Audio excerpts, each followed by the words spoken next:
Parliamentary group. Honorable Tony Awany, Mathieu, directly elected member of parliament, Nwoya County, ukati ki report bodlwake kunen confirming members mutually parliamentary group association manyen kwano ning members kunen wayni any young chon it is serving position machala gwa ngompa chuli donc it your work office piani position ne your term to expiring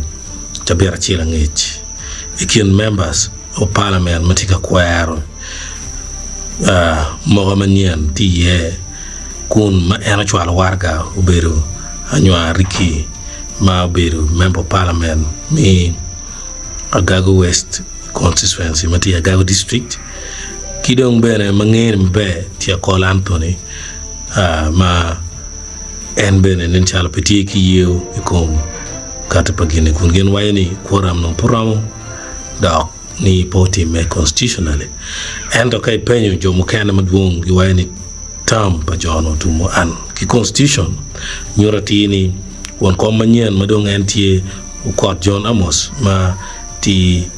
member of parliament mi Agago county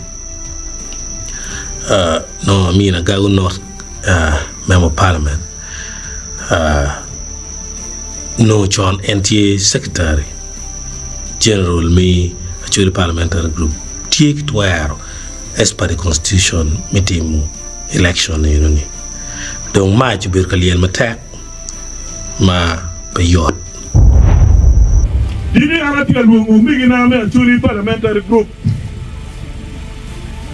Tera kuberi la hawa ya Acholi parliamentary group.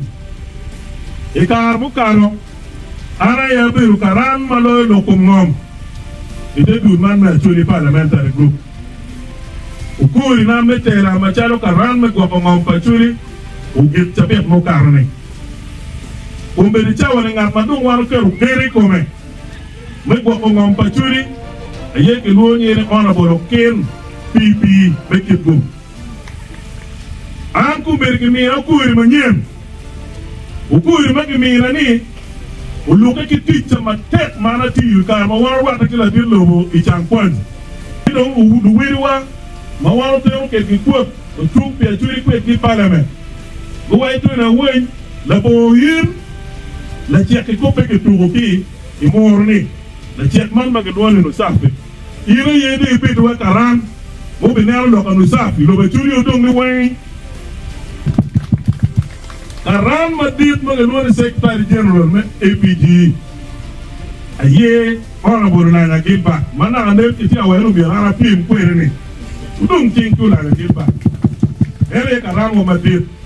won komwa wono ta mani ke ko amot AP me Agago mana yang gitu lo cello de kitera parliament ke ruke ala tigo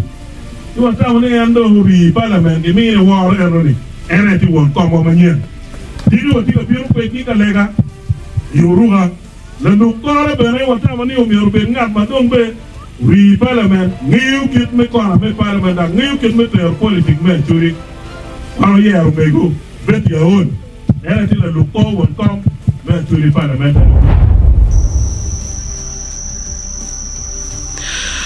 walego ni match kukweo ya Acholi parliamentary group work Acholi parliamentary group kudok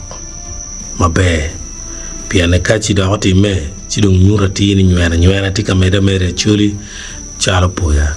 matika time ike kal kwaro Acholi mukana putika bino poya